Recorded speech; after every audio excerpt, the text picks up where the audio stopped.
ating pong dalakayin ng update tungkol sa mga programa ng kasalukuyang administrasyon dito sa Mr. President on the Go. Una nga po dyan mga kababayan, pinarangalan ni Pangulong Ferdinand R. Marcos Jr. nitong Lunes yung mga guro sa kanilang mahalagang ambag sa pagbuo ng bansa.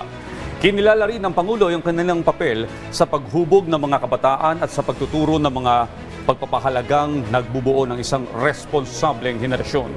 Sa kanyang talumpati, binigyan diin ng Pangulo ang sakripisyo at dedikasyon ng mga guro na araw-araw na naglilingkod sa mga mag-aaral. Ayon po kay Pangulong Marcos, bilang pagpapahalaga sa kanilang serbisyo, makatatanggap ang bawat guro sa pampublikong paaralan ng 1,000 incentives sa pagdiriwang ng National Teachers Day.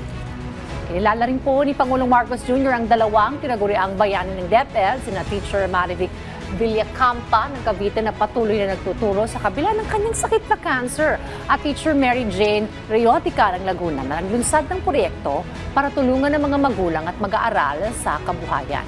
Bukod po dito, inanunsyo ni Pangulong Marcos na maglalaan ng pamahalaan ng 26.55 billion pesos mula sa mga hindi nagamit na flood control projects upang madagdagan ng pondo ng Department of Education.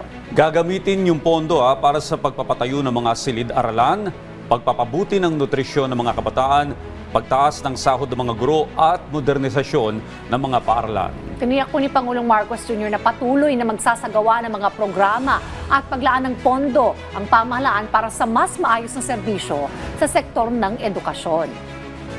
At yan po muna ang ating update ngayong umaga. Abangan ang susunod nating tatalakayin patungkol sa mga aktibidad at programa ng kasalukuyang administrasyon dito lamang sa Mr. President on the Go.